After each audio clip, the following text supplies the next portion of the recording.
चाकणमधील वाहतूक कोंडी टाळण्यासाठी अतिक्रमणाचा हातोडा। पालकमंत्री तथा उपमुख्यमंत्री अजित पवार यांच्या आदेशानुसार चाकण शहर हद्दीतील वाहतूक कोंडी मोकळी करण्यासाठी प्रशासकीय कारवाईला गती।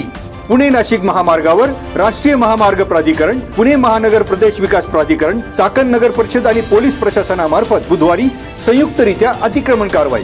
पुणे महानगर प्रदेश विकास प्राधिकरणाचे रवी रांजणे आणि पथक, चाकण नगर परिषदेचे मुख्य अधिकारी अंकुश जाधव आणि नगर परिषद पथक, राष्ट्रीय महामार्ग प्राधिकरणाचे शिंदे आणि टीमची कारवाईसाठी हजेरी। चाकण नगर परिषदेच्या मुख्य अधिकाऱ्यांमार्फत रस्त्यावरील अतिक्रमण स्वतःहून निष्कासित करण्यास आणि त्यामागील आपल्या अनधिकृत मालमत्ता गुंठेवारी अधिनियमात नियमित करण्यास केले प्रोत्साहित।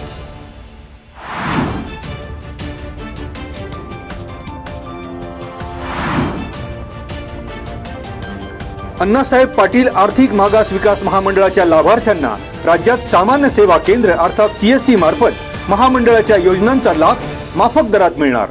मुंबई येथील महामंडळाच्या मुख्य कार्यालयामध्ये व्यवस्थापकीय संचालक विजयसिंग देशमुख आणि सीएससीचे प्रमुख वैभव देशपांडे यांच्या उपस्थितीत महामंडळाचा सामंजस्य करार। येत्या काळात मोबाईल ॲप आणि चॅटबॉट सारख्या सुविधा देण्याचा प्रयत्न। अण्णासाहेब पाटील महामंडळाच्या लाभार्थ्यांना त्यांच्या गावातून पात्रता प्रमाणपत्र कागदपत्रे, बँक कर्ज मंजुरी, बँकेचा हप्ता अपलोड करण्यासाठी प्रत्येकी 70 रुपये शुल्क आकारण्यात येणार।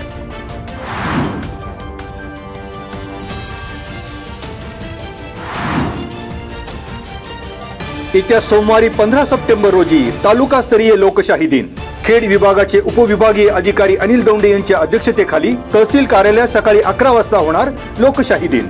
खेड तालुक्यातील नागरिकांनी अडचणी, प्रश्न वेळेत तहसील कार्यालयात दाखल करावेत, तहसीलदार प्रशांत बेडसे यांनी केले आवाहन।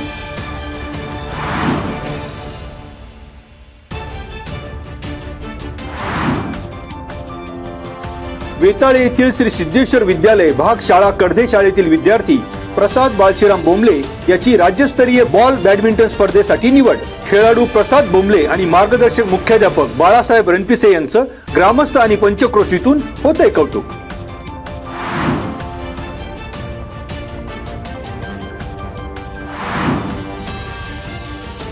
खेड तालुक्याच्या पूर्व पट्ट्यात कांदा लागवडीला वेग, मजूर टंचाईमुळे कांदा लागवडीला अडथळा।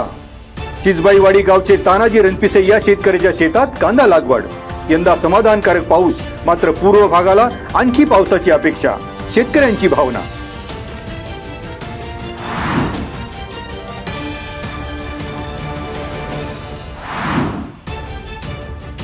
आता धरणांमधील पाणी साठ्यावर एक नजर।